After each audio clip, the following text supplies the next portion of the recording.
Paciente e Silenciosa, um livro escrito por Alex Michaelides. Prologo. 14 de julho. Não sei por que estou escrevendo isso. Minto, não é verdade.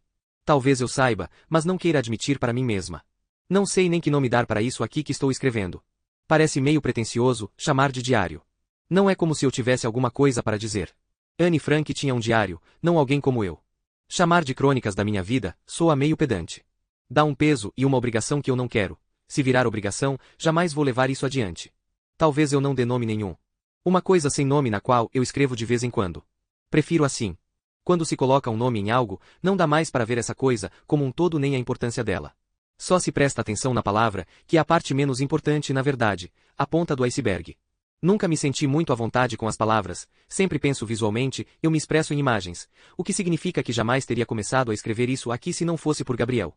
Tenho andado meio deprimida ultimamente por causa de algumas coisas. Achei que estava conseguindo esconder isso, mas ele percebeu, é claro que percebeu, ele percebe tudo. Gabriel perguntou como estava indo a pintura, e eu respondi que não estava indo. Ele trouxe uma taça de vinho para mim, e eu me sentei à mesa da cozinha enquanto ele cozinhava. Gosto de observar Gabriel em ação na cozinha. Ele é um cozinheiro gracioso, elegante, ágil, organizado. Diferente de mim. Tudo que eu consigo fazer é uma enorme bagunça. Conversa comigo, ele pediu. Eu não tenho nada para dizer. Às vezes é como se eu me perdesse nos meus próprios pensamentos. Como se eu estivesse nadando na lama. Por que você não tenta fazer anotações? Registrar as coisas. Pode ajudar. Pode ser. Vou tentar. Mas não deixa isso ficar só no plano das ideias, querida. Coloca em prática. Vou colocar, sim. Ele ficava me cobrando, mas eu não fazia nada. Até que alguns dias depois ele me deu de presente esse caderninho de anotações com capa de couro preta e folhas brancas sem pauta e grossas. Passei a mão na primeira página, sentindo sua maciez, e então apontei o lápis e comecei. Ele tinha razão, é claro. Eu já estou me sentindo melhor. Anotar essas coisas é uma espécie de libertação, uma válvula de escape, um espaço para me expressar. Acho que é mais ou menos como terapia. Gabriel não disse nada, mas dá para perceber que ele está preocupado comigo. E, para ser sincera, e é bom que eu seja mesmo, o verdadeiro motivo de eu ter concordado em escrever esse diário era para tranquilizá-lo, mostrar que eu estou bem. Não suporto a ideia de ver Gabriel preocupado comigo. Não quero nunca ser um motivo de aflição para ele, nem deixá-lo infeliz ou magoá-lo. Eu amo tanto Gabriel. Ele é sem sombra de dúvida o amor da minha vida. Eu o amo tanto, tanto, que às vezes esse sentimento parece que vai me consumir por completo. Às vezes eu sinto como se... Não. Eu não vou escrever sobre essas coisas. Isso aqui vai ser um registro prazeroso de ideias e imagens que me inspiram artisticamente, coisas que têm algum impacto criativo em mim. Eu vou registrar apenas pensamentos positivos, felizes, normais. Nada de ideias malucas.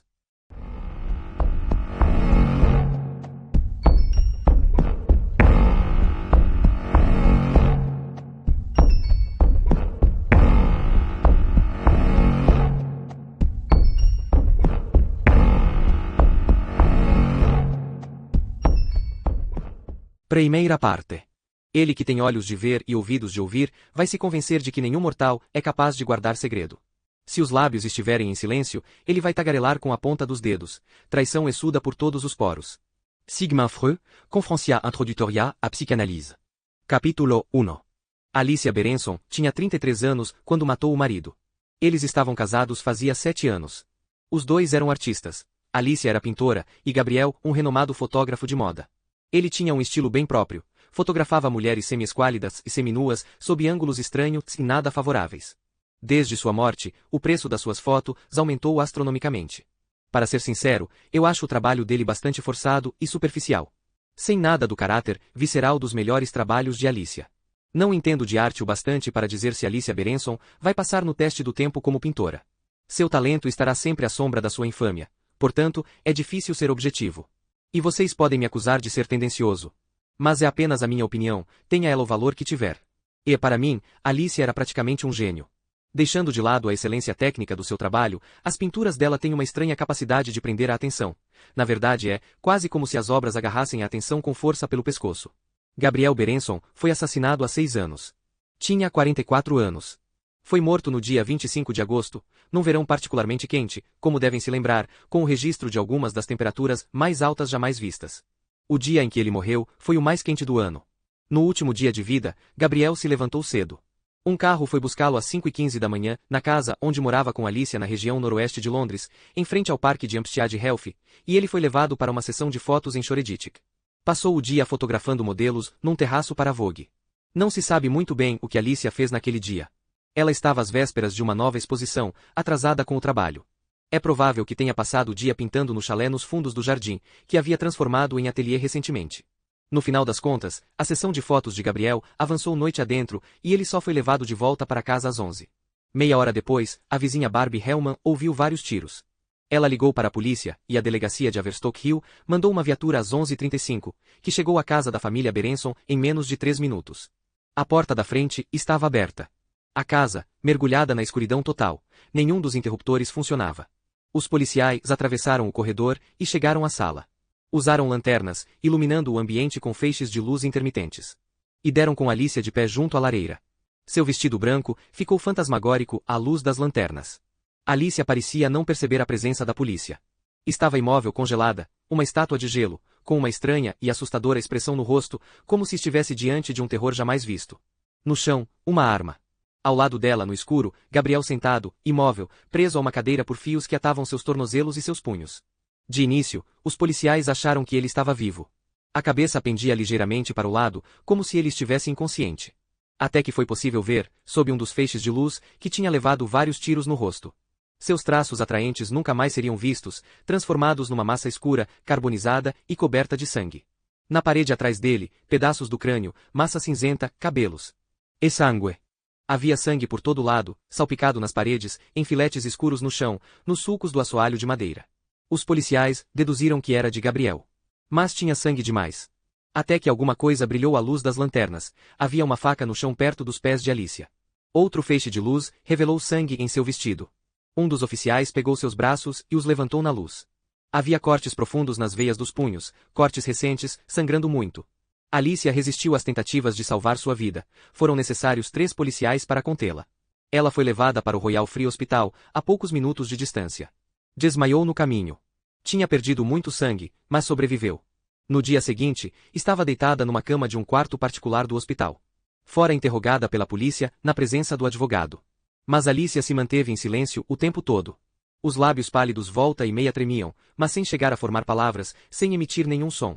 Ela não respondeu a nenhuma pergunta. Não era capaz de falar, não queria. Nem disse absolutamente nada ao ser acusada do assassinato de Gabriel. Continuou em silêncio ao ser detida, recusando-se a negar qualquer culpa ou confessá-la. Alicia nunca mais voltou a falar. Seu silêncio inabalável transformou essa tragédia doméstica banal em algo muito maior. Um mistério, um enigma que tomou conta das manchetes e ocupou durante meses a imaginação do público. Mesmo em silêncio, Alicia não deixou de se expressar. Uma pintura. Começou-a depois de sair do hospital, para aguardar o julgamento, em prisão domiciliar. De acordo com a enfermeira psiquiátrica designada pelo tribunal, Alicia mal comia ou dormia. Ela praticamente se limitava a pintar. Em geral, Alicia se preparava durante semanas ou até meses antes de começar um novo quadro, fazendo intermináveis esboços, dispondo e reformulando a composição, experimentando com cores e formas. Uma longa gestação seguida de um demorado parto, conforme cada pincelada era aplicada com infinita meticulosidade. Agora, entretanto, ela havia alterado drasticamente seu processo criativo, e concluiu essa pintura poucos dias após o assassinato do marido. E para muita gente isso já seria suficiente para condená-la. Voltar ao ateliê, tão pouco tempo depois da morte de Gabriel, demonstrava uma extraordinária insensibilidade. A monstruosa ausência de remorso de uma assassina fria. Talvez. Mas não se deve esquecer que, embora Alicia Berenson possa de fato ser uma assassina, ela também era uma artista. E faz total sentido, pelo menos para mim, que se utilizasse de tintas e pincéis para expressar numa tela suas complexas emoções. Não é de surpreender que, para variar, a inspiração lhe viesse com tamanha facilidade, se é que o sofrimento pode ser considerado fácil. A pintura era um autorretrato. E ela lhe deu um título, no canto inferior esquerdo da tela, em letras azul claras do alfabeto grego. Uma palavra, Alceste.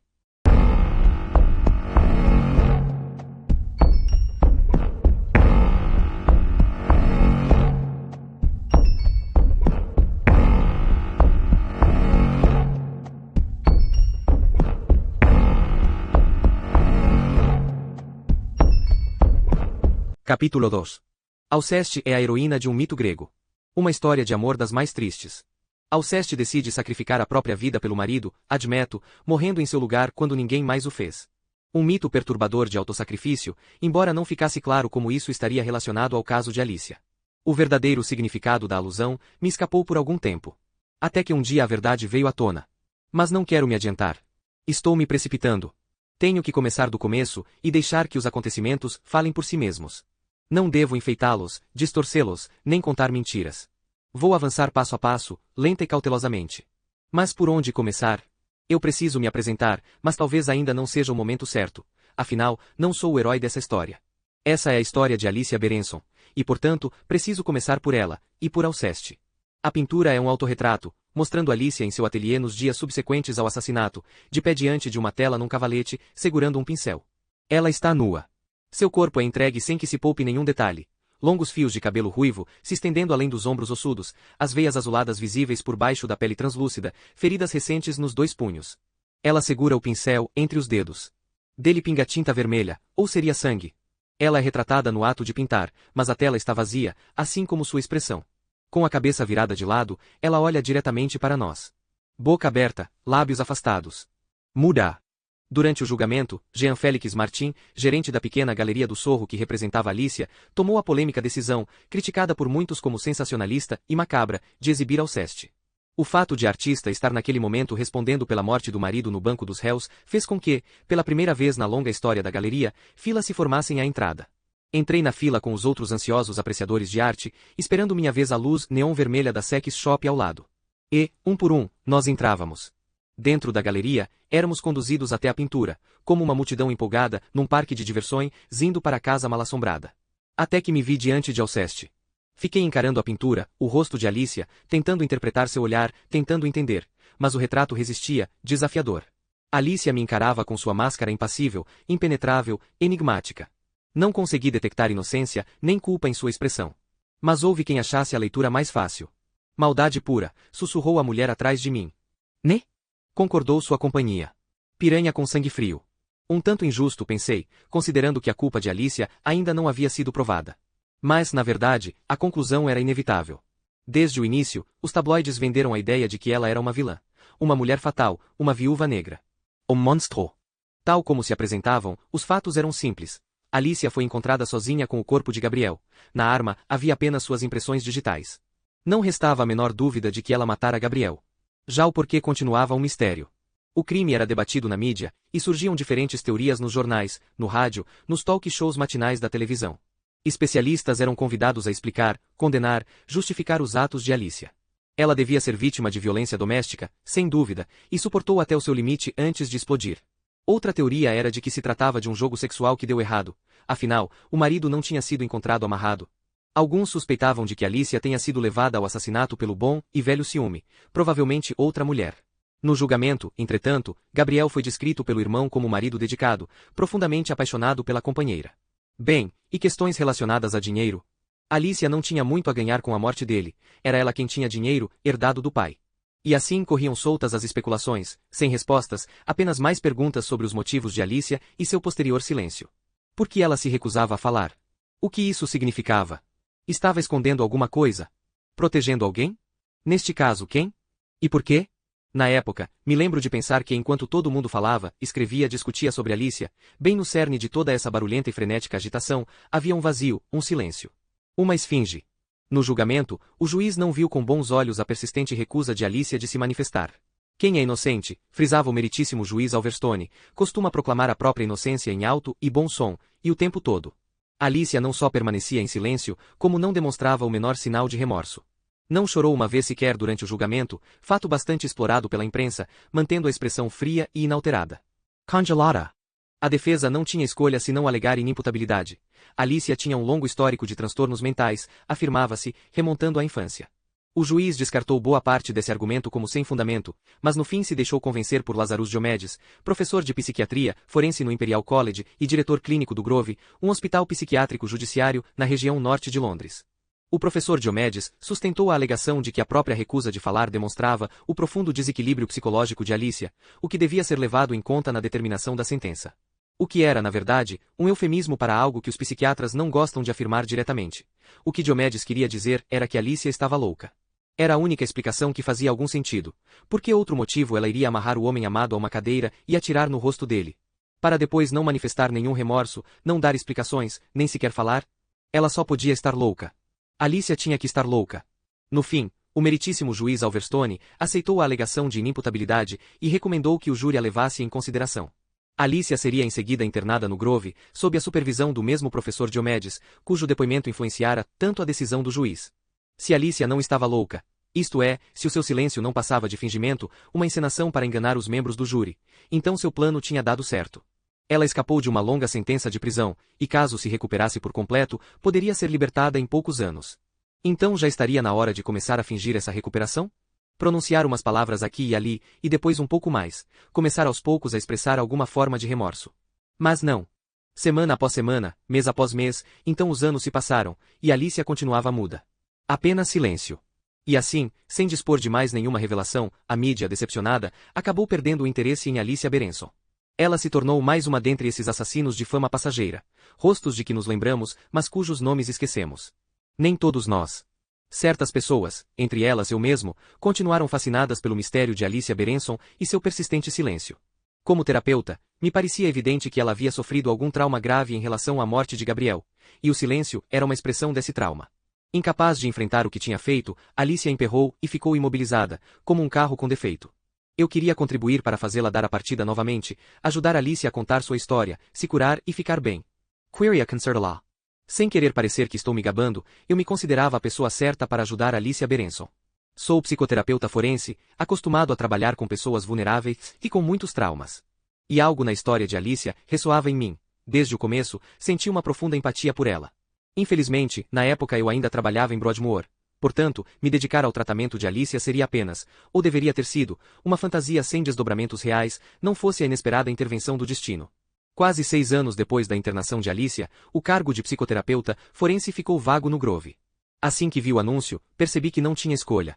Segui meus instintos e me candidatei à vaga.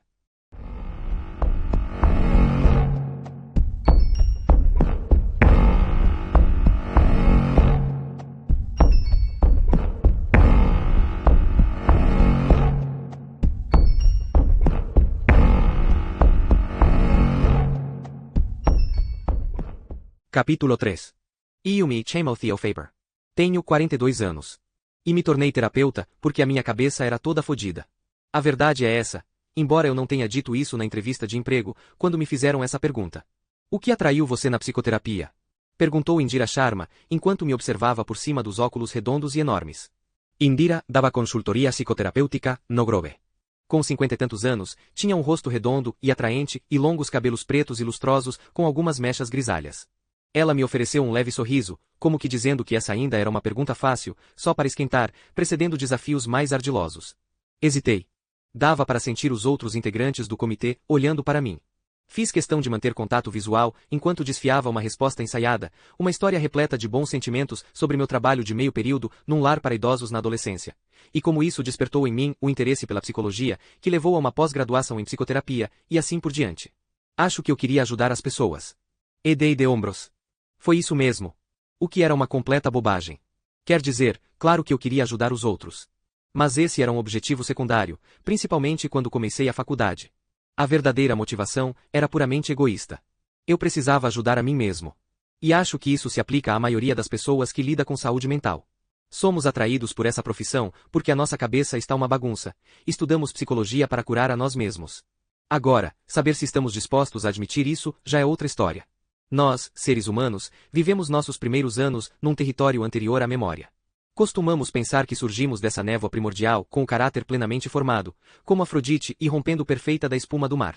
Mas sabemos que não é exatamente assim, graças a pesquisas cada vez mais aprofundadas a respeito do desenvolvimento do cérebro. Nascemos com um cérebro formado apenas em parte, parecendo mais uma massa de argila disforme que um deus do Olimpo.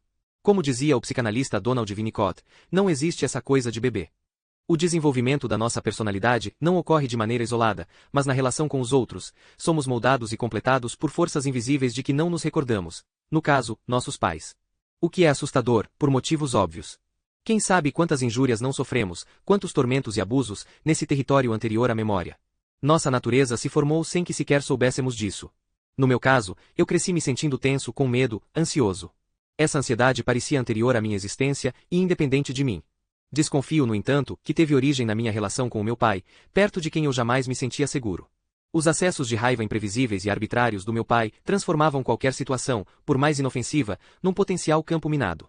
Qualquer comentário inócuo ou ponto de vista discordante bastava para desencadear sua fúria, provocando uma série de explosões das quais era impossível escapar. A casa tremia com seus gritos, e eu saía correndo para o meu quarto no andar de cima. Eu me jogava no chão e me enfiava debaixo da cama, encolhido contra a parede. Mal conseguindo respirar, ficava lá rezando para ser engolido pelos tijolos e desaparecer. Mas era agarrado pela mão dele, que me arrastava ao encontro do meu destino. O cinto era desafivelado da cintura e estalava no ar antes de me acertar, cada batida me fazendo ficar de lado para me proteger, a carne em brasa. Até que o açoitamento terminava, de forma tão repentina quanto havia começado. E eu caía no chão todo encolhido, um boneco de pano descartado por uma criancinha enfurecida. Eu nunca sabia ao certo o que tinha feito para desencadear toda aquela fúria, ou se merecia o que estava acontecendo. Perguntei à minha mãe por que o meu pai estava sempre tão irritado comigo e ela, num gesto desesperador, deu de ombros e respondeu: "Como é que eu vou saber?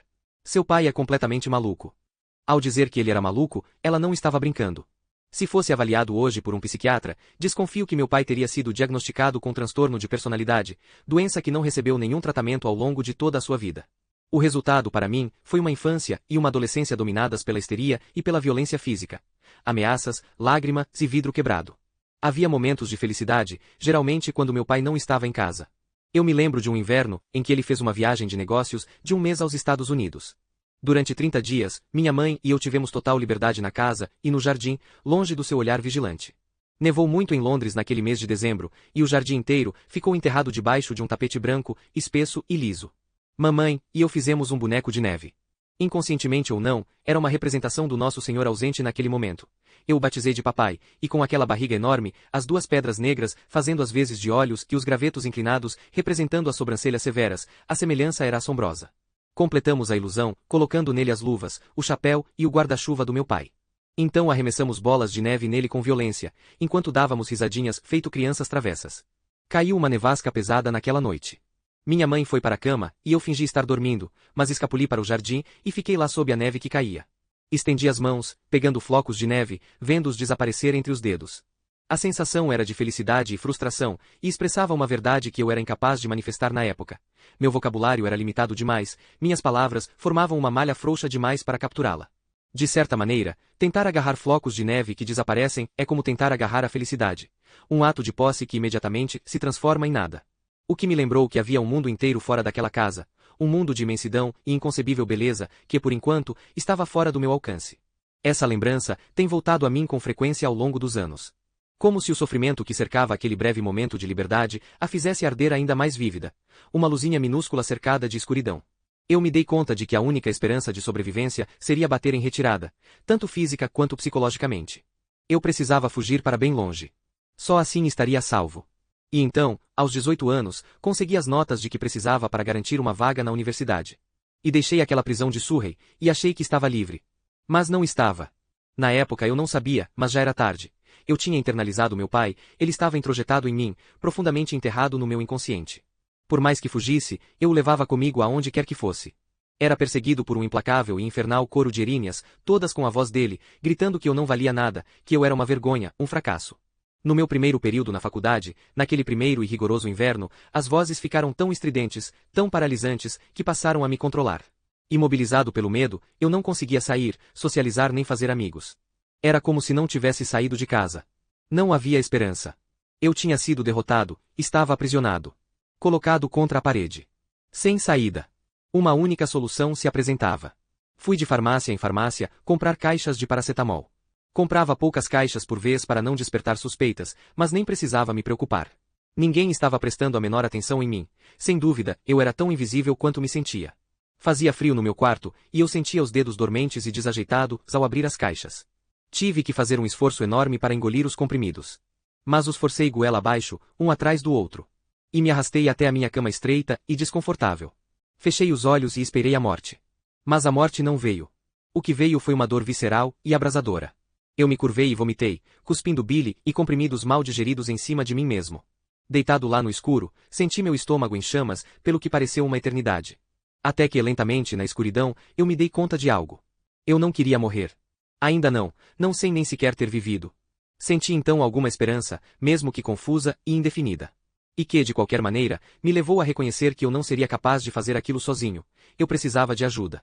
Eu a encontrei na forma de Ruth, uma terapeuta recomendada pelo atendimento psicológico da universidade. Ruth era rechonchuda, tinha a cabeça branca e certo ar de vovozinha. Além de um sorriso simpático, no qual eu queria acreditar. No começo, ela não dizia muita coisa. Limitava-se a me ouvir. Eu falava da infância da minha casa dos meus pais.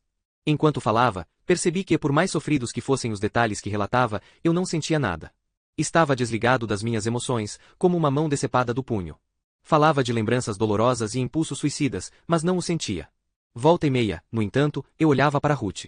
Para minha surpresa, ela estava com os olhos marejados de lágrimas. Pode ser difícil entender, mas essas lágrimas não eram dela. Eram minhas. Na época, eu não entendi. Mas é assim que a terapia funciona. O paciente delega seus sentimentos inaceitáveis ao terapeuta, que retém tudo que ele teme sentir, sentindo por ele. Até que, muito lentamente, lhe devolve esses sentimentos. Exatamente como Ruth devolveu os meus. Continuamos nossos encontros por vários anos, Ruth e eu. Ela era a única constante na minha vida. Graças a ela, internalizei um novo tipo de relação com os outros. Uma relação baseada no respeito mútuo, na honestidade e na bondade, e não na recriminação, na raiva e na violência. Aos poucos comecei a me sentir diferente em relação a mim mesmo, menos vazio, com mais capacidade de sentir emoções e menos medo. Aquele coro interno repleto de ódio nunca me abandonou por completo, mas agora eu contava com a voz de Ruth para enfrentá-lo, e prestava menos atenção a ele. Assim, as vozes na minha cabeça se acalmaram e chegavam a desaparecer de vez em quando. Eu me sentia em paz, e às vezes até feliz. A terapia literalmente tinha salvado a minha vida. E, sobretudo, transformará a qualidade dessa vida. A cura pela fala foi fundamental na pessoa em que eu havia me tornado, num sentido muito profundo, ela me definia. Estava ali, eu sabia, a minha vocação. Depois da faculdade, eu me especializei em psicoterapia em Londres. Durante minha formação, continuei me encontrando com Ruth. Ela como sempre me apoiava e estimulava, mesmo frisando que eu devia ser realista quanto ao caminho que havia tomado. Não é nenhum mar de rosas, ela costumava dizer. E estava certa. Trabalhar com pacientes, botar a mão na massa. Não seria mesmo nada confortável. Eu me lembro da minha primeira visita a um hospital psiquiátrico judiciário. Minutos depois de chegar, um paciente tinha baixado as calças, agachado e defecado na minha frente. Um amontoado fedorento de merda. E outros incidentes posteriores, nem todos de embrulhar o estômago, mas não menos dramáticos. Tentativas de suicídio terríveis, automutilação, histeria e sofrimento descontrolados. Pareciam mesmo mais do que eu seria capaz de suportar. Mas a cada incidente, eu dava um jeito de acessar uma resiliência insuspeita até então. E foi ficando mais fácil. É estranho como a gente se adapta rapidamente ao pavoroso mundo de um hospital psiquiátrico. Ficamos cada vez mais à vontade com a loucura, e não apenas a loucura dos outros, mas a nossa própria. Eu acredito que somos todos loucos, apenas de formas diferentes. E foi por isso, e assim, que senti uma ligação com Alicia Berenson. Eu havia tido sorte. Graças a uma bem-sucedida intervenção terapêutica, ainda na juventude, pude recuar quando já estava à beira da escuridão psíquica. Na minha mente, entretanto, a outra narrativa continuava sendo sempre uma possibilidade. Eu poderia ter enlouquecido e terminado meus dias trancafiado numa instituição psiquiátrica, como Alicia. Graças a Deus nada disso tinha acontecido. Eu não podia dizer nenhuma dessas coisas a Indira Sharma, quando ela perguntou por que havia me tornado psicoterapeuta. Afinal, aquilo era uma entrevista de emprego, e pelo menos eu sabia jogar esse jogo. No fim das contas, concluí, é a formação que nos transforma em psicoterapeutas. Independentemente das intenções iniciais. Indira concordou, com ar de sabedoria. Sim, perfeito. Exatamente. A entrevista transcorreu bem. Minha experiência de trabalho em Broadmoor era uma vantagem, disse Indira. Demonstrava que eu era capaz de lidar com transtornos mentais graves. O emprego me foi oferecido pouco depois da entrevista, e eu o aceitei. Um mês depois, estava a caminho do Grove.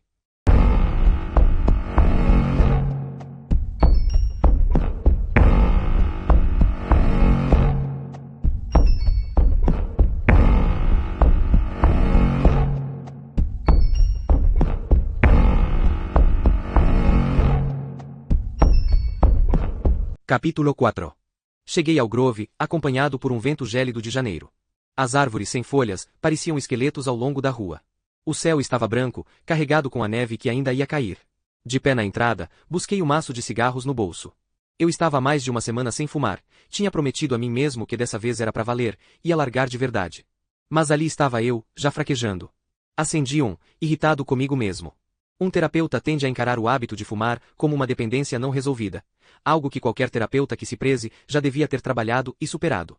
Eu não queria entrar cheirando a cigarro, então comecei a chupar 2 balas de menta enquanto fumava e tentava me aquecer. Eu tremia, mas para ser sincero, era mais o nervosismo que o frio. Estava hesitante.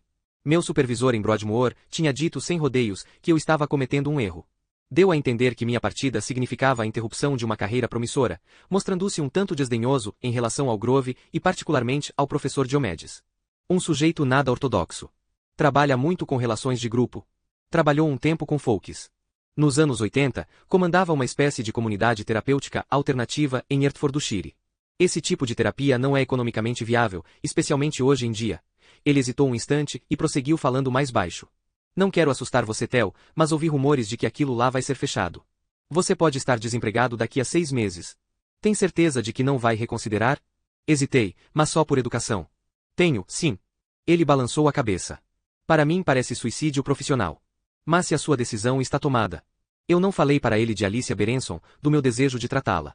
Poderia ter colocado a situação em termos que ele fosse capaz de entender. Trabalhar com ela poderia levar a um livro ou a alguma publicação. Mas eu sabia que não ia adiantar muito, ele continuaria achando que eu estava cometendo um erro. E talvez tivesse razão. Era o que eu estava prestes a descobrir. Apaguei o cigarro, controlei o nervosismo e entrei. O Grove ficava na parte mais antiga do Hospital Edgware. O prédio original de tijolos aparentes em estilo vitoriano há muito tinha sido cercado e engolido por ampliações e anexos maiores, e em geral, mais feios também. O Grove ficava no coração desse complexo. A única indicação do caráter perigoso dos ocupantes era a fileira de câmeras de segurança empoleiradas nas cercas feito aves de rapina vigilantes. Na recepção, todos os esforços foram feitos para que tudo parecesse bastante amistoso. Amplos sofás azuis, pinturas e desenhos rústicos e infantis dos pacientes pendurados nas paredes. A mim parecia mais um jardim de infância que um hospital psiquiátrico judiciário. Um sujeito alto surgiu a meu lado. Sorriu para mim e estendeu a mão. Apresentou-se como Yuri, chefe da enfermaria psiquiátrica. Bem-vindo ao Grove. Temo que a gente não tenha um comitê de recepção. Só eu. Yuri era bonito, forte e tinha 30 e tantos anos. Cabelo preto e uma tatuagem tribal subindo pelo pescoço, por cima do colarinho. Cheirava a tabaco e a uma loção, pós-barba, excessivamente adocicada. Embora falasse com sotaque, seu inglês era perfeito.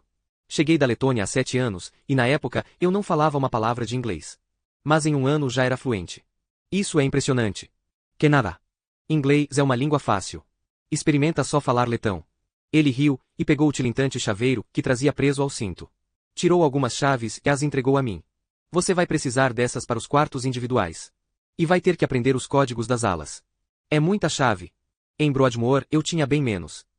Pois é. A gente intensificou bastante a segurança recentemente, desde que Stephanie entrou na equipe. Quem é Stephanie? Yuri não respondeu, mas fez um gesto com a cabeça, indicando a mulher que saía pela porta do escritório, atrás do balcão da recepção. Era caribenha, na casa dos 40 anos, e tinha um corte meio Chanel com as pontas mais compridas. Muito prazer, Stephanie Clark, gerente do Grove. Stephanie me ofereceu um sorriso pouco convincente. Ao trocar um aperto de mão com ela, senti mais força e firmeza que no aperto de Yuri, e boas-vindas muito menos calorosas. Como gerente dessa unidade, segurança é minha maior prioridade. Dos pacientes e da equipe de funcionários. Se vocês não estiverem seguros, os pacientes também não vão estar.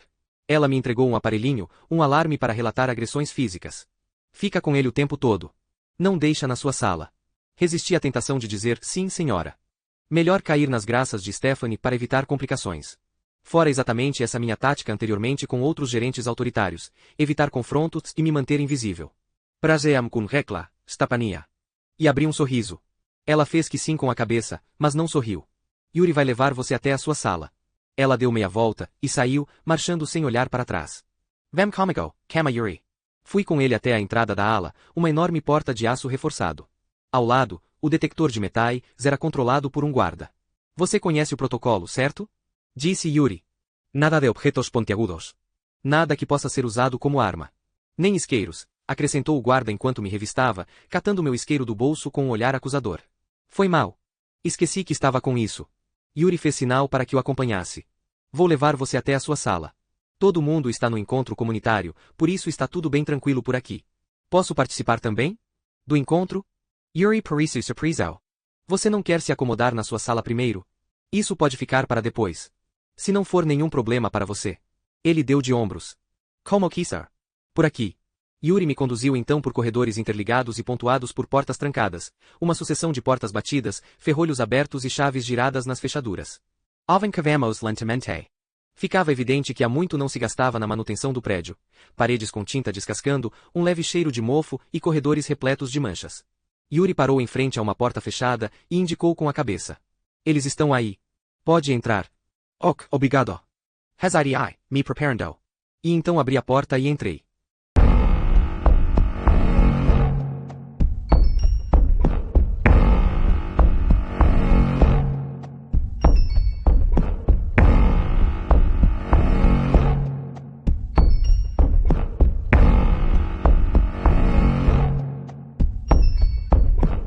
Capítulo 5.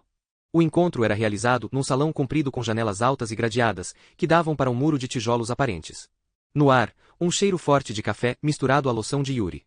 Eram cerca de 30 pessoas sentadas em círculo, em sua maioria segurando copos de papel com chá ou café, bocejando e se esforçando para não cochilar. Algumas, depois de beber o café, brincavam com os copos vazios, amassando-os, achatando-os ou rasgando-os. O encontro ocorria 1 ou 2 vezes por dia, algo entre uma reunião administrativa e uma sessão de terapia de grupo. Questões relacionadas à gestão da unidade e ao atendimento dos pacientes eram colocadas na pauta para serem discutidas. Como o professor Diomedes gostava de dizer, era uma tentativa de envolver as pacientes no tratamento e estimulá-las a assumir a responsabilidade pelo próprio bem-estar, embora nem sempre funcionasse. Com sua formação em terapia de grupo, Diomedes tinha particular inclinação por reuniões dos mais variados tipos, e incentivava tanto quanto possível o trabalho em grupo. Digamos que ele adorava uma plateia. Tinha um leve ar de apresentador de circo, achei, quando se levantou para me cumprimentar, as mãos estendidas e acolhedoras, fazendo um gesto para que eu me aproximasse. Theo, aí está você. Junte-se a nós. Ele falava com um leve sotaque grego, quase imperceptível, já perderá a maior parte do sotaque. Afinal, morava na Inglaterra, havia mais de 30 anos. Era bonito, e embora tivesse uns 60 anos, parecia muito mais jovem. Tinha um ar jovial e travesso, mais parecendo um tio irreverente que um psiquiatra.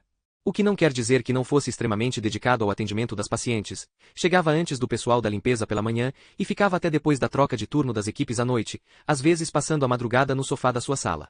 2 vezes divorciado, Diomedes gostava de dizer que seu terceiro e mais bem-sucedido casamento fora com o Grove.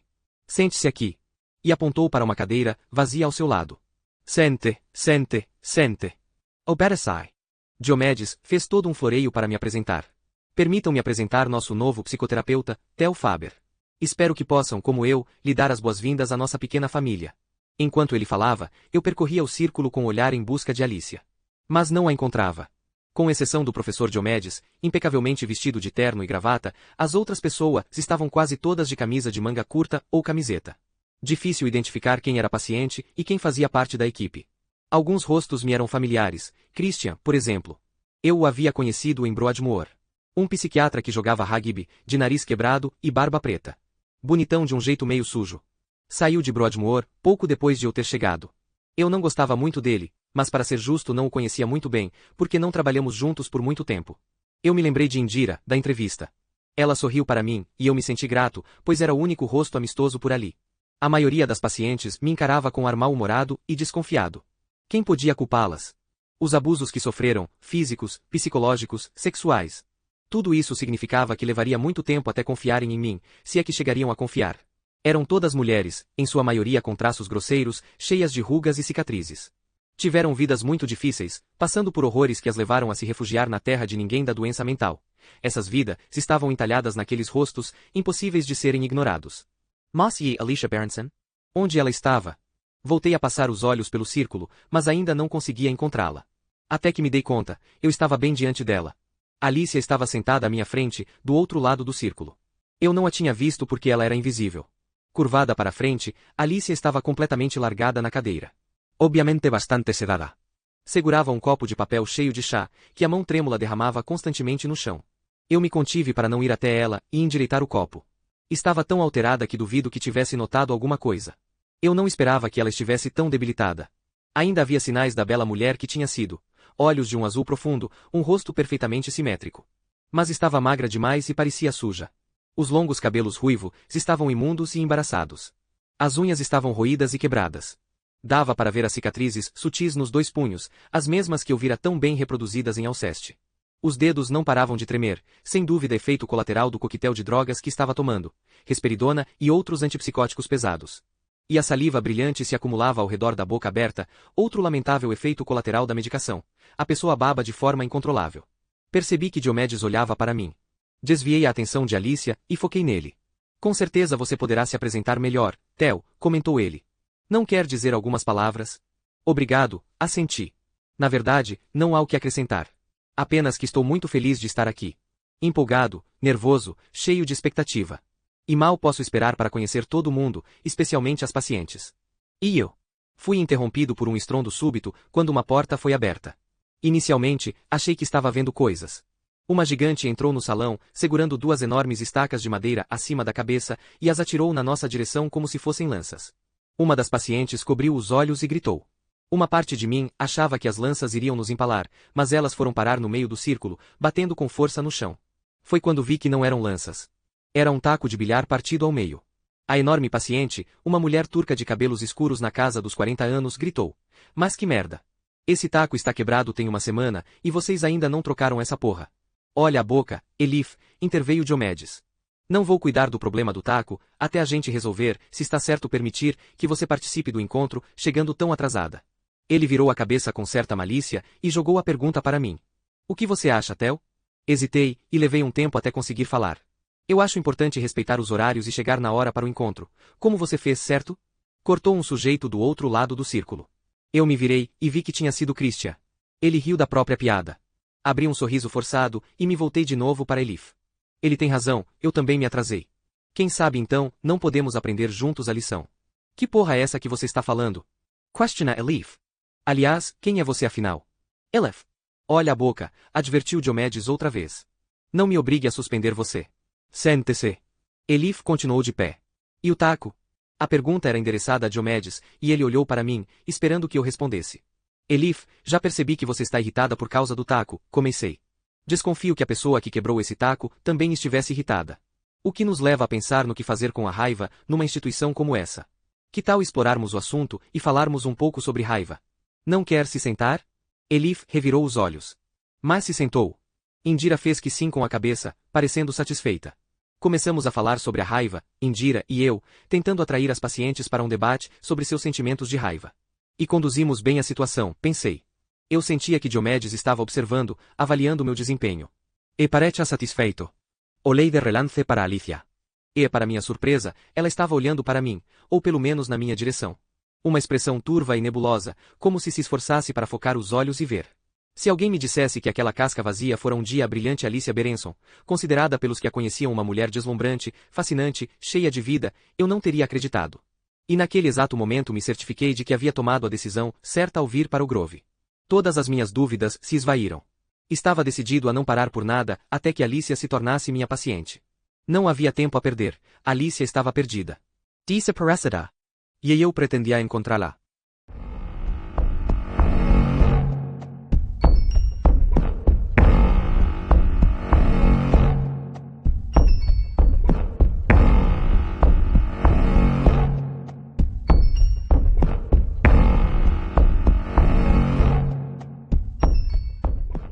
Capítulo 6. A sala do professor Diomedes ficava na parte mais antiga e decrépita do hospital. Havia teias de aranha nos cantos, e várias lâmpadas do corredor estavam queimadas. Eu bati a porta, e depois de um momento ouvi a voz dele. Entrez. Girei a maçaneta, e a porta se abriu com um rangido. A primeira coisa que chamou minha atenção foi o cheiro lá dentro. Era diferente do restante do hospital. Não cheirava a antisséptico, nem a água sanitária. Curiosamente, lembrava o cheiro de um poço de orquestra. Madeira, cordas e arcos, verniz, cera. Levou um tempo até meus olhos se acostumarem à penumbra, e vi o piano de armário encostado na parede, um objeto totalmente inesperado num hospital.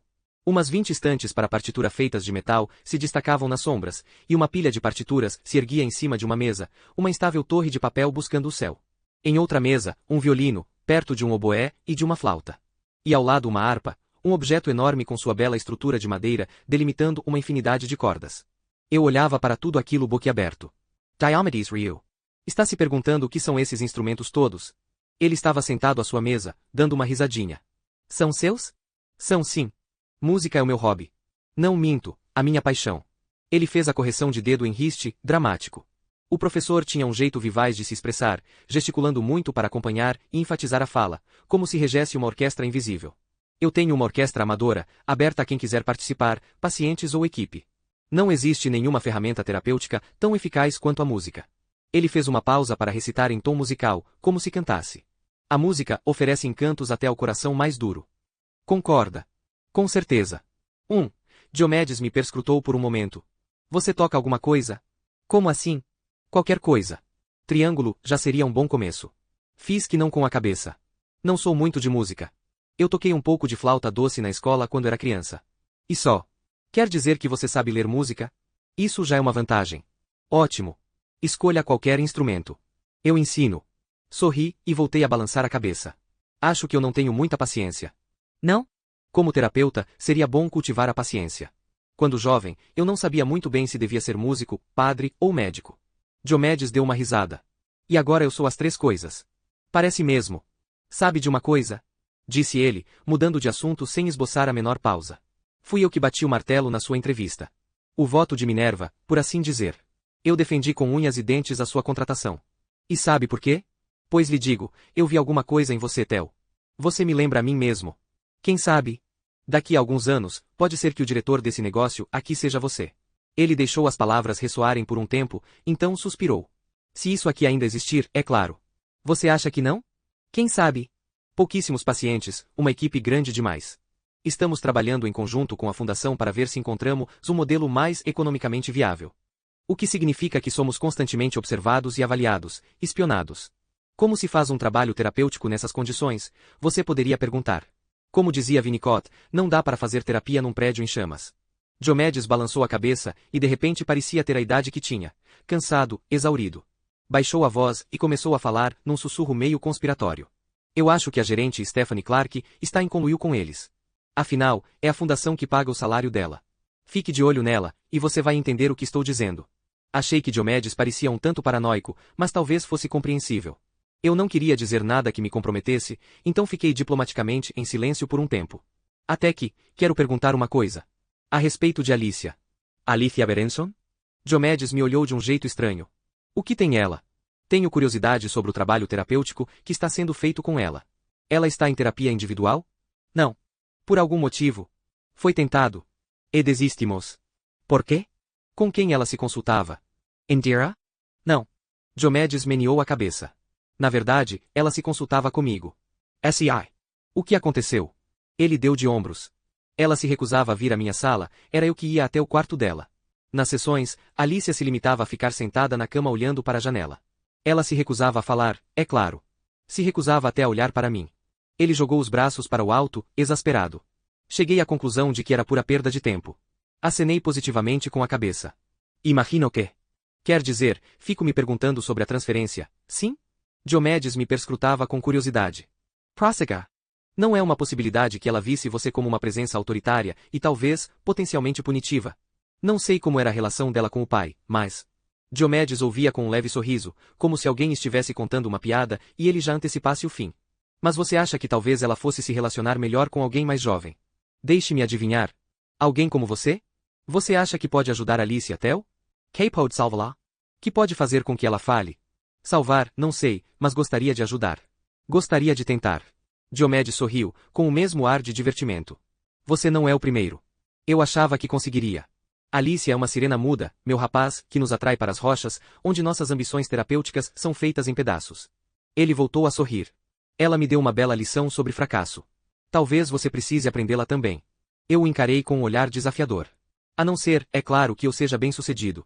O sorriso de Diomedes desapareceu, dando lugar a algo mais difícil de compreender. Ele ficou em silêncio por um instante e tomou uma decisão. Vamos ver então, tá bem? Primeiro, você tem que ser apresentado a Alicia. Você ainda não foi apresentado a ela, não é? Não, ainda não. Então, por favor, peça a Yuri que tome as devidas providências. E depois me diga como foi. Ora mal. Eu tentava disfarçar a empolgação. Vou fazer isso.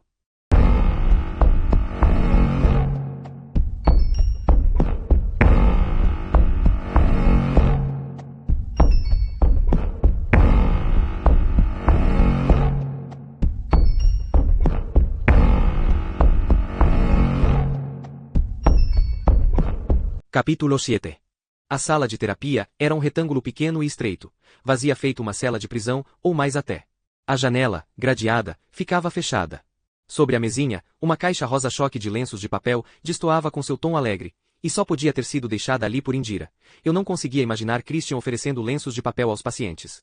Eu me sentei numa das duas poltronas surradas e desbotadas. Minutos se passaram. Nenhum sinal de Alicia. E se ela não viesse? Talvez não tivesse concordado em se encontrar comigo. E estaria totalmente no seu direito. Impaciente, ansioso, nervoso, desisti de ficar sentado, e de súbito me levantei e fui até a janela. Olhei lá para fora por entre as barras da grade. O pátio ficava 3 andares abaixo. Do tamanho de uma quadra de tênis, era delimitado por grandes muros de tijolos aparentes, altos demais para serem escalados, embora sem dúvida alguém já tivesse tentado.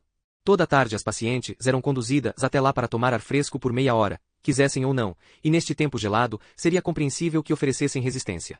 Algumas se isolavam, falando sozinhas, ou andavam de um lado para o outro feitos zumbis inquietos, indo a lugar nenhum. Outras formavam grupos, conversando, fumando, discutindo. Chegavam até mim vozes, gritos, estranhas risadas empolgadas. Inicialmente, não vi Alicia. Até que a localizei. Estava sozinha encostada na parede do pátio. Completamente parada, feito uma estátua. Yuri atravessou o pátio em sua direção. Falou com a enfermeira que estava perto dela. A enfermeira assentiu. Yuri se aproximou lenta e cautelosamente de Alicia, como quem se aproxima de um animal imprevisível. Eu havia pedido a ele que não entrasse muito em detalhes, que apenas dissesse a Alicia que o novo terapeuta da casa gostaria de conhecê-la. Frisei que expressasse um pedido, não uma ordem. Alicia não se mexia enquanto ele falava. Mas não assentiu, nem balançou a cabeça negativamente, nem deu nenhuma indicação de que o tinha ouvido. Após uma breve pausa, Yuri se virou e se afastou. Muito bem, é isso, pensei, ela não vem. Foda-se, eu devia ter imaginado. Isso tudo tinha sido uma enorme perda de tempo. E então, para minha surpresa, Alicia deu um passo à frente. Hesitando um pouco, conseguiu se mover atrás de Yuri pelo pátio, até que ambos desapareceram do meu campo de visão. Então ela estava vindo. Tentei controlar o nervosismo e me preparar. Tentei calar a voz negativa na minha cabeça, a voz do meu pai, dizendo que eu não era bom o bastante, que era um inútil, uma fraude. Cala a boca, pensava, cala a boca, cala a boca. 2 ou 3 minutos depois, bateram à porta. Pode entrar. A porta se abriu. Alicia estava no corredor com Yuri. Olhei para ela. Mas ela não olhou para mim, mantinha o olhar voltado para baixo. Yuri abriu um sorriso satisfeito. Aqui está ela. É, estou vendo. Oi, Alicia. Ela não respondeu. Não quer entrar? Yuri se inclinou para a frente, como se fosse cutucá-la, mas não chegou a tocá-la. Limitou-se a sussurrar. Pode entrar, querida. Pode entrar e se sentar. Alicia hesitava. Ela olhou para Yuri e tomou uma decisão. Entrou na sala, com passos vacilantes. Sentou-se na poltrona, sem emitir um som, as mãos trêmulas no colo. Eu pretendia fechar a porta, mas Yuri não se retirava. Baixei a voz. Pode deixar comigo, obrigado. Ele parecia preocupado. Mas vocês estão sozinhos. E o professor disse, eu assumo a responsabilidade. Está tudo certo. Peguei no bolso meu alarme. Está vendo? Eu estou com isso aqui. Mas não vou precisar. Olhei para Alicia. Ela não dava nenhuma indicação de que sequer tinha me ouvido. Yuri Duder Ambrose, evidentemente insatisfeito. Vou ficar aqui atrás da porta, caso precise de mim. Não é necessário, mas obrigado. Yuri se retirou, e eu fechei a porta. Coloquei o alarme na mesa. Eu me sentei de frente para Alicia. Ela não ergueu o olhar. Fiquei estudando-a por um momento. O rosto era inexpressivo, vazio. Uma máscara medicada. Perguntei-me o que haveria por trás dela. Fico feliz que tenha concordado em nos encontrarmos. Esperei uma resposta. Sabia que ela não viria. Tenho a vantagem de saber mais a seu respeito do que você de mim. Você é uma mulher famosa. Como pintora, quero dizer. Eu admiro muito o seu trabalho. Nenhuma reação. Mudei ligeiramente de posição na cadeira. Eu perguntei ao professor Diomedes se a gente poderia conversar, e ele teve a gentileza de providenciar esse encontro. Obrigado por concordar em me receber. Hesitei, esperando alguma indicação de que Alicia tinha me ouvido. Um piscar de olhos, um movimento de cabeça, um franzir de senho. Nada. Tentei adivinhar no que ela estava pensando. Talvez estivesse drogada demais para sequer pensar. Eu me lembrei da minha antiga terapeuta, Ruth. O que ela faria? Ruth costumava dizer que somos constituídos de várias partes, umas boas, outras más, e que uma mente saudável é capaz de tolerar essa ambivalência, jogando ao mesmo tempo do lado bom e do mal. O transtorno mental é justamente a falta desse tipo de integração. Perde-se contato com as partes inaceitáveis de si mesmo. Se eu quisesse ajudar Alicia, seria preciso detectar as partes que ela havia escondido de si mesma, para além dos limites da consciência, interconectando os vários pontos da sua paisagem mental. Só assim seria possível contextualizar os terríveis eventos da noite em que ela matou o marido. Seria um processo lento e trabalhoso. Em geral, quando se começa a trabalhar com um paciente, não há nenhuma urgência, nenhum cronograma terapêutico de metas predeterminado. De modo geral, começa-se com muitos meses de conversa. Num mundo ideal, Alicia me falaria de si mesma, da sua vida, da infância. Eu ouviria, aos poucos construindo uma imagem, até completá-la o suficiente para enveredar por interpretações precisas e úteis. Mas nesse caso nada seria dito. Nem ouvido. As informações de que eu precisava teriam que ser obtidas por pistas não verbais, como minha contratransferência, os sentimentos em mim despertados por Alicia durante as sessões, e por quaisquer informações que eu pudesse extrair de outras fontes. Em outras palavras, eu precisava colocar em andamento um plano para ajudar Alicia, sem saber exatamente como executá-lo. E agora tinha que mostrar resultados, não só para me impor a Diomedes como também, muito mais importante, para cumprir a missão que tinha com Alicia. Para ajudá-la. Vendo-a sentada diante de mim, na confusão mental causada pela medicação, baba se acumulando nos cantos da boca, os dedos agitados feito mariposas sujas, me veio uma súbita e inesperada tristeza. Eu sentia uma pena terrível de Alicia e dos que vivem igual a ela, de todos nós, todas as pessoas traumatizadas e perdidas. É claro, não comentei nada disso com ela. Em vez disso, fiz o que Ruth teria feito. E simplesmente, ficamos sentados em silêncio.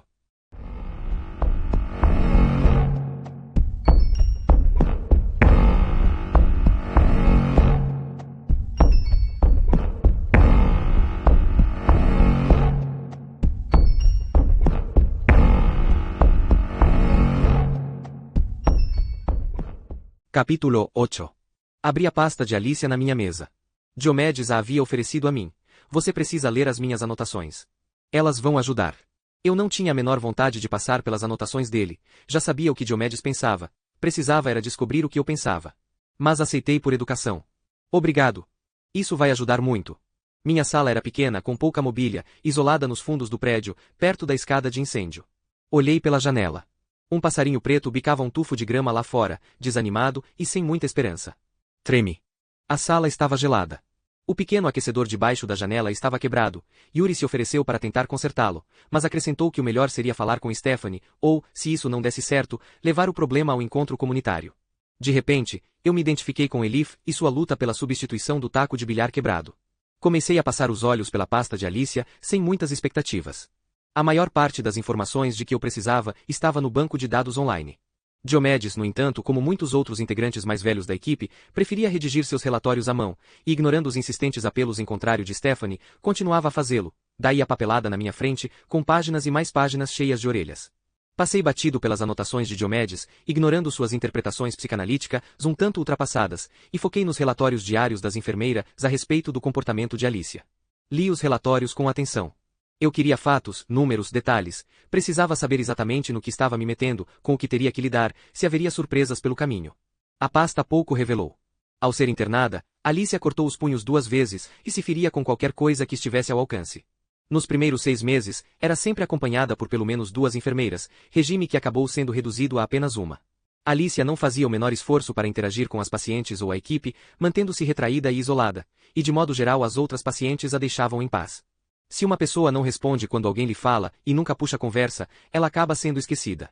Alicia havia rapidamente se mesclado ao ambiente, tornando-se invisível. Apenas um incidente chamava a atenção. Ocorreu no refeitório, poucas semanas depois da internação de Alicia. Elif acusou Alicia de tomar o seu lugar. Não ficou claro o que de fato aconteceu, mas o confronto rapidamente se intensificou. Ao que parece, Alicia ficou violenta. Ela quebrou um prato e tentou cortar o pescoço de Elif com um caco. Precisou ser contida, sedada e posta em isolamento. Eu não sabia ao certo por que o incidente tinha chamado minha atenção. Mas alguma coisa me parecia errada. Decidi abordar Elif e fazer perguntas sobre isso. Arranquei uma folha de um bloco e peguei minha caneta. Um velho hábito, da época da faculdade, alguma coisa no gesto de levar a caneta ao papel me ajuda a organizar as ideias. Sempre tive dificuldade de formular uma opinião quando não podia escrevê-la. Comecei a rabiscar ideias, observações, metas, traçando um plano de ação. Para ajudar Alicia, eu precisava entender quem ela era e como era sua relação com Gabriel. Ela o amava? O odiava?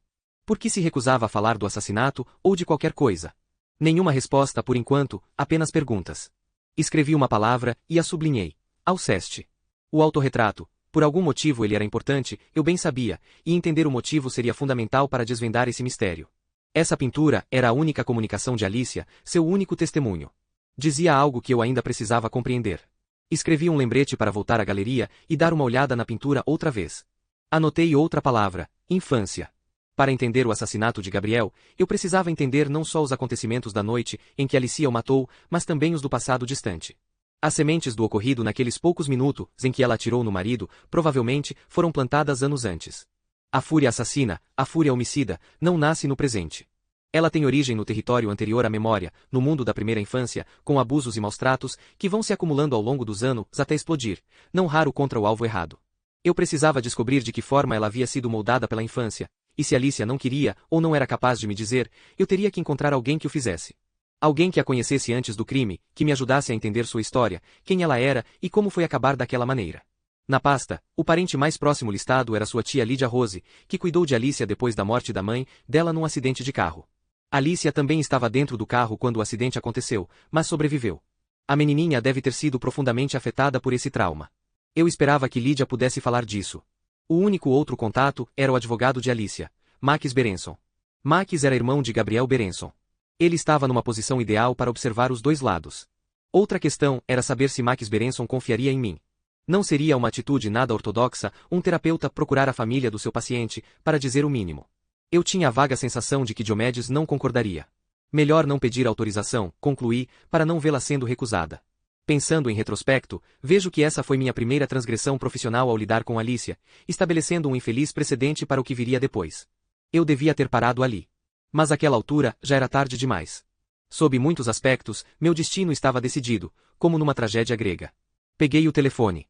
Liguei para o escritório de Max Berenson, usando o número que constava na pasta de Alicia. Chamou várias vezes antes que alguém atendesse. Escritório Elliot, Barrow e Berenson, disse uma recepcionista muito resfriada. O senhor Berenson, por favor.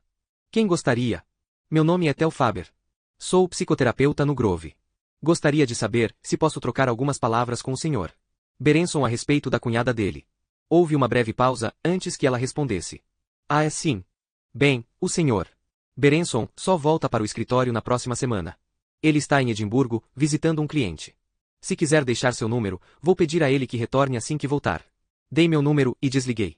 Liguei para o número seguinte na pasta, a tia de Alicia, Lydia Rose. Ao primeiro toque, alguém atendeu. Uma voz de mulher idosa, que parecia ofegante e bastante contrariada. Alô? O que foi? É a senhora Rose? Quem está falando? É a respeito da sua sobrinha, Alicia Berenson. Eu sou psicoterapeuta, trabalho no... Vai se fuder. E desligou. Fiz uma careta. Não foi um bom começo.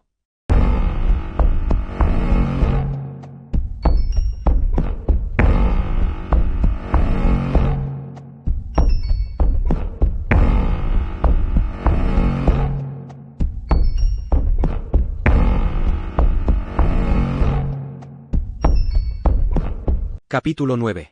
Eu precisava desesperadamente de um cigarro. Ao sair do Grove, procurei o maço nos bolsos do casaco, mas não o encontrei. Procurando alguma coisa, eu me virei. Yuri estava logo atrás de mim. Não o tinha ouvido, e fiquei meio assustado ao vê-lo tão perto. Estava no posto de enfermagem. Ele abriu um sorriso ao me entregar meu maço de cigarros. Deve ter caído do seu bolso. Obrigado. Acendi um cigarro e lhe ofereci o maço. Yuri fez que não com a cabeça. Eu não fumo. Não tabaco, pelo menos. Deu uma risada. Você parece estar precisando beber alguma coisa. Vamos lá, eu pago um chopp. Hazeriai. Meus instintos diziam que eu devia recusar, nunca fui de socializar com gente do trabalho. E achava difícil que Yuri e eu tivéssemos muito em comum. Entretanto, era provável que ele conhecesse Alicia melhor que qualquer pessoa no Grove, e suas observações poderiam ser úteis. Claro, aceitei. Por que não? Fomos a um pub perto da estação, o Slaughter-Lamb. Escuro e sujo, o lugar já tinha visto dias melhores, e o mesmo se podia dizer dos velhos cochilando diante das canecas pela metade. Yuri pediu 2 chopps, e nos sentamos a uma mesa nos fundos. Yuri deu uma golada e limpou a boca. Então? Me fala de Alicia. Alicia? O que você achou? Não sei muito bem se achei alguma coisa. Yuri me lançou um olhar confuso, depois sorriu. Porque ela não quer ser achada, né? Isso é verdade. Ela está se escondendo. Você é próximo dela. Dá para perceber. Eu tenho um cuidado especial com ela. Ninguém conhece Alicia como eu, nem mesmo o professor Diomedes. Havia um tom presunçoso na voz dele. Por algum motivo isso me irritou. Eu me perguntava até que ponto Yuri realmente a conhecia, ou se estava apenas se gabando. O que você acha do silêncio dela? O que você acha que isso pode significar? Yuri deu de ombros. Acho que significa que ela não está pronta para falar. Alicia vai falar quando estiver pronta. Pronta para quê?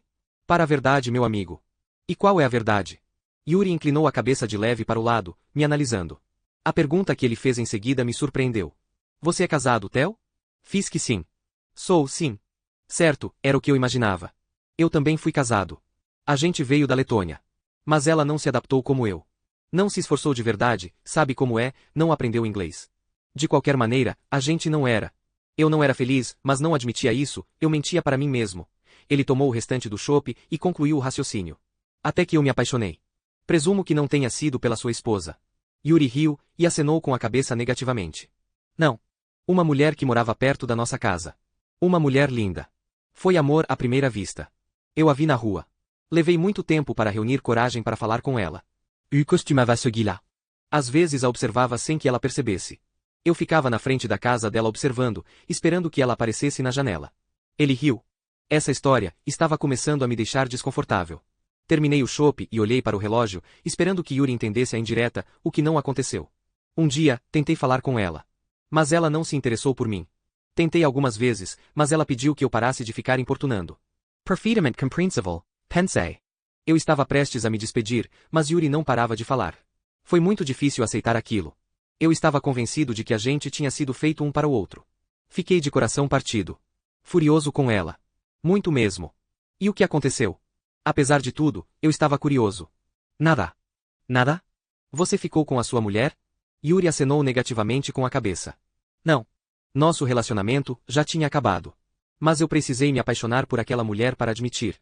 Para encarar a verdade. Às vezes é preciso coragem, você sabe, e muito tempo para ser honesto. Entendi. E você acha que Alicia não está preparada para encarar a verdade sobre o próprio casamento? É isso que está querendo dizer? Talvez você tenha razão. Yuri deu de ombros. E agora eu estou noivo de uma garota muito bacana da Hungria. Ela trabalha num spa. Fala muito bem inglês. A gente tem muito em comum. A gente se diverte bastante. Assenti e voltei a olhar para o relógio. Peguei o meu casaco. Preciso ir. Minha mulher está me esperando. Tudo bem, sem problema. Como ela se chama? A sua mulher. Não sei porquê, mas eu não queria dizer. Não queria que Yuri soubesse nada a respeito dela. Mas isso era uma besteira. Catherine. O nome dela é Catherine. Mas eu a chamo de Kate. Yuri abriu um sorriso estranho. Vou te dar um conselho. Vai para casa ficar com a sua mulher. Vai para casa ficar com Kate, que te ama. E esquece a Alicia.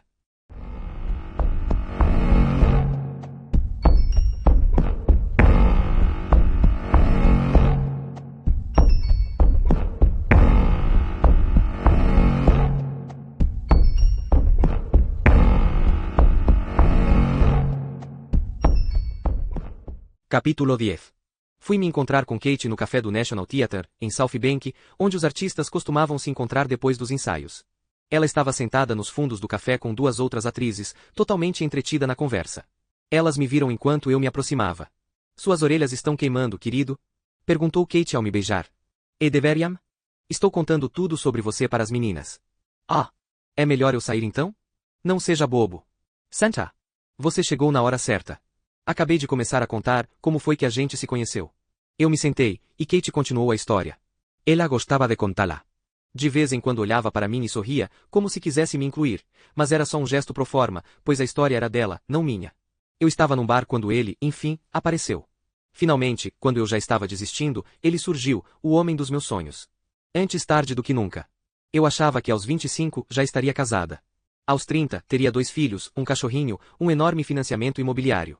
Mas já estava com 30 e poucos anos e as coisas não tinham saído exatamente como planejado.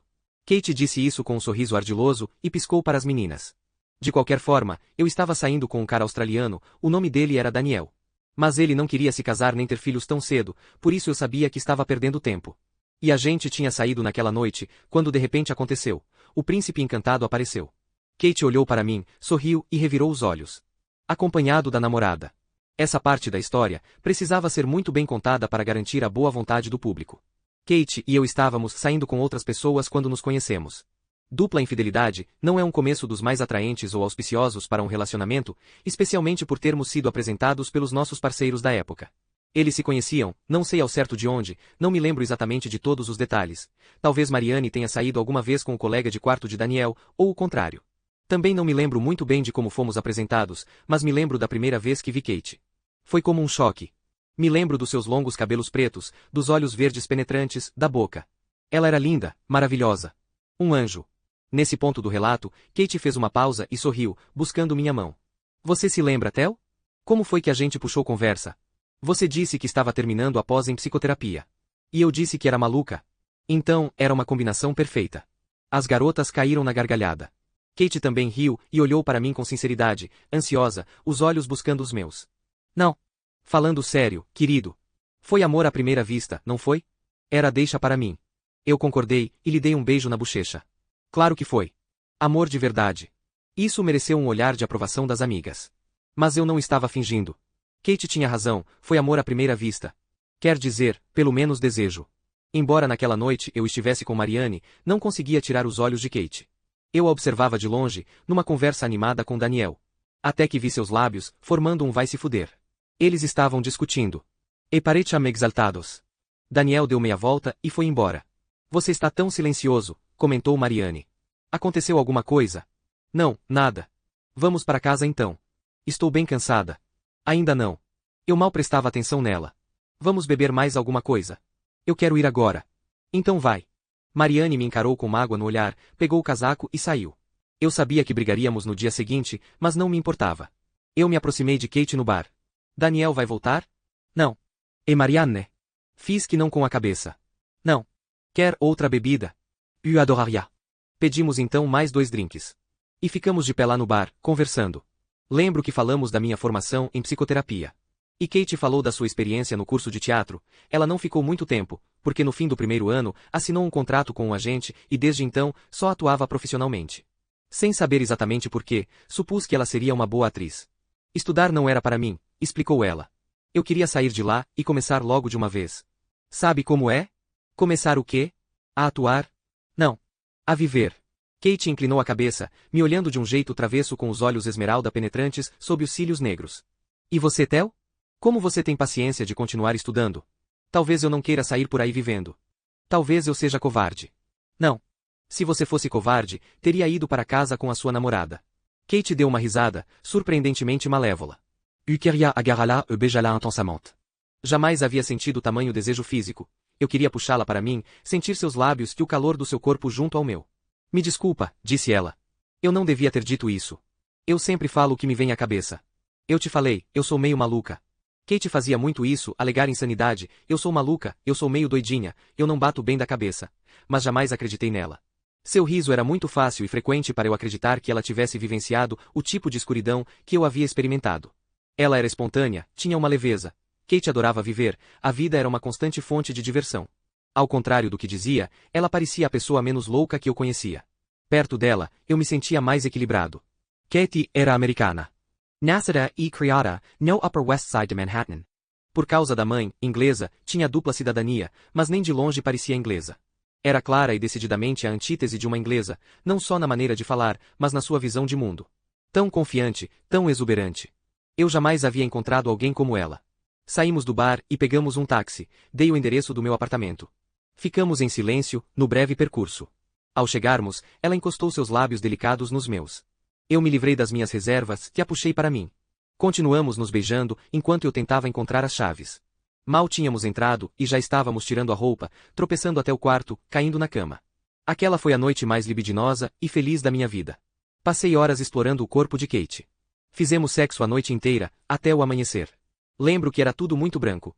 A luz branca do sol entrando pelas bordas das cortinas, as paredes brancas, os lençóis brancos, o branco dos seus olhos, dos seus dentes, da sua pele. Eu não sabia que uma pele podia ser tão luminosa, tão translúcida. Branco feito marfim com uma ou outra veia visível logo abaixo da superfície, como fios coloridos no mármore branco. Ela era uma estátua, uma deusa grega que ganhava vida nas minhas mãos. E ficamos lá deitados nos braços um do outro. Kate estava virada para mim, os olhos tão próximos dos meus que ficavam fora de foco. Eu contemplava o mar verde meio turvo. Então? Começou ela. Então o quê? E Marianne? Que Marianne? Um esboço de sorriso. Sua namorada. Ah, é sim. Claro. E eu hesitava, indeciso. Não sei. E Daniel? Kate revirou os olhos. Esquake Daniel. Eu já esqueci. Mesmo? Kate respondeu me dando um beijo. Antes de sair, ela tomou um banho. Enquanto estava no chuveiro, liguei para Mariane. Queria dar um jeito de me encontrar com ela, para conversarmos frente a frente. Mas ela ainda estava aborrecida com a noite anterior e insistiu em que resolvêssemos ali mesmo, por telefone. Mariane não esperava que eu rompesse com ela. Mas foi o que fiz, com o máximo de gentileza possível. Ela começou a chorar, ficou transtornada com raiva. E eu desliguei. Brutal, sim. E cruel. Não me orgulho daquela ligação. No entanto, parecia o mais honesto a ser feito. Até hoje não sei como poderia ter agido de forma diferente. Na primeira vez que combinamos de sair propriamente, Kate e eu fomos a Kew Gardens. Ideia dela. Kate não conseguia acreditar que eu não conhecesse o lugar. Você está de brincadeira. Nunca esteve nas estufas? Tem uma enorme, com todo tipo de orquídea tropical, mantida numa temperatura tão alta que parece um forno. Quando eu estava no curso de teatro, ia lá só para me aquecer. Que tal a gente se encontrar lá depois de você terminar as suas coisas da pós? E então ela hesitou, de repente insegura. Ou é longe demais para você? Por você eu iria muito além de Kew Gardens, querida. Baubau. E me beijou. Kate já me esperava na entrada quando cheguei, com seu enorme casaco e o cachecol, acenando como uma criança empolgada. Vamos, vamos, vem comigo. Ela me conduziu pela lama gelada, até a grande estrutura de vidro que abrigava as plantas tropicais, abriu a porta e logo entrou. Acompanhando-a, recebi aquele choque da súbita elevação da temperatura, uma avassaladora onda de calor. Tirei o cachecol e o casaco. Kathy Sorio. Viu? Eu disse que parecia uma sauna. Não é incrível? Fomos caminhando pelas trilhas, segurando os casacos, de mãos dadas, contemplando as flores exóticas. Eu sentia uma estranha felicidade pelo simples fato de estar com ela, como se uma porta secreta tivesse se aberto e Kate tivesse me chamado do outro lado. Eu entrava num mundo mágico de luz, calor e cores, e centenas de orquídeas, numa deslumbrante chuva de confetes azuis, vermelhos e amarelos. Parecia que eu estava derretendo naquele calor, meus contornos amaciados, feito uma tartaruga saindo ao sol depois de um longo inverno de hibernação, piscando e despertando. Kate me deu isso, ela foi meu convite à vida, que tratei de agarrar com ambas as mãos. Então é isso, eu me lembro de ter pensado. Isso é amor. Eu o reconheci sem sombra de dúvida, e sabia muito bem que jamais havia conhecido nada parecido. Minhas experiências românticas anteriores tinham sido breves, insatisfatórias para os dois lados. Quando ainda estava na graduação, eu havia reunido coragem, com a ajuda de uma boa quantidade de álcool, para perder a virgindade com uma estudante canadense de sociologia chamada Meredith, de aparelho nos dentes que machucavam meus lábios quando nos beijávamos. Seguiu-se uma série de relacionamentos nada inspiradores. Parecia que eu era incapaz de encontrar a ligação especial que tanto desejava. Eu achava que minhas feridas eram profundas demais, que era incapaz de viver uma relação de intimidade. Mas agora, toda vez que ouvia a risada contagiante de Kate, era atravessado por uma onda de empolgação. Por uma espécie de osmose, acabei absorvendo sua exuberância juvenil, sua espontaneidade e alegria. Concordava com cada sugestão dela, com cada capricho. Nem me reconhecia mais. Estava gostando daquela nova pessoa, aquele sujeito sem medo em que Kate me transformava. A gente trepava o tempo todo. Eu me consumia de desejo, perpétua e urgentemente ansiando por ela. Precisava tocá-la o tempo todo, sempre e sempre mais perto. Kate veio morar comigo naquele mês de dezembro, no meu quarto e sala em Kentistown. O apartamento do porão úmido e coberto de carpetes grossos tinha janelas, mas sem vista. No nosso primeiro Natal juntos, estávamos decididos a fazer tudo direito. Compramos uma árvore no quiosque da estação de metrô e a cobrimos de enfeites e luzes que encontramos no mercado. Eu me lembro bem do cheiro de pinheiro, madeira e velas ardendo, e dos olhos de Kate olhando bem nos meus, brilhantes, cintilando feito as luzes da árvore. Falei sem pensar. As palavras simplesmente saíram. Quer casar comigo? Kate ficou me olhando. O quê? E eu te amo, Cady. Você quer se casar comigo? Ela riu. E disse para meu espanto e alegria. Sim. No dia seguinte, fomos comprar uma aliança. E a ficha caiu, estávamos noivos. Curiosamente, as primeiras pessoas em quem pensei foram meus pais. Queria apresentar Kate a eles. Queria que vissem o quanto eu estava feliz, que finalmente tinha escapado, que me libertara. Assim, pegamos o trem para Surrey. Pensando bem hoje, não foi uma boa ideia. Fadada ao fracasso. Meu pai me recebeu com a habitual hostilidade. Você está péssimo, Theo. Magro demais. E esse cabelo curto? Parece um prisioneiro. Obrigado, pai. Também fico feliz em te ver. Minha mãe parecia mais deprimida que o normal. Mais silenciosa, parecendo menor, como se não estivesse lá. Meu pai era uma presença que pesava no ambiente, agressivo, carrancudo, o olhar furioso. Não tirava os olhos frios e sombrios de Kate. Foi um almoço bastante desagradável. Eles pareciam não ter gostado dela, nem estar particularmente felizes por nós. Não sei por que fiquei surpreso. Depois do almoço, meu pai desapareceu no escritório. E não voltou mais. Ao se despedir, minha mãe me reteve por tempo demais, próxima demais, sem firmeza nos pés. Senti uma tristeza terrível. Quando eu e Kate fomos embora, senti que uma parte de mim não foi junto, tinha ficado para trás, eternamente uma criança, presa. Eu me sentia perdido, sem esperança, à beira das lágrimas. E então Kate me surpreendeu, como sempre. Passou os braços ao meu redor, me puxando para um abraço. Agora eu entendi tudo. E eu te amo muito mais do que antes. E não disse mais nada. Nem precisava. Casamos em abril, num pequeno cartório perto de Euston Square. Os pais não foram convidados. Nem Deus. Nada de religião, por insistência de Kate. Mas fiz uma oração mental, durante a cerimônia. Agradeci a ele em silêncio por me conceder uma felicidade tão inesperada e imerecida. Agora eu via as coisas com clareza, entendia o seu desígnio maior. Deus não tinha me abandonado na infância, quando eu me sentia tão sozinho e amedrontado. Ele guardava Kate na manga, esperando para fazê-la aparecer, como um mágico habilidoso. Eu sentia muita humildade e gratidão por cada segundo que passávamos juntos. Tinha plena consciência da sorte, da incrível felicidade de ter um amor assim, de como era raro, e de que muitos não tinham tanta sorte. A maior parte dos meus pacientes não era amada. Alicia Berenson não foi amada.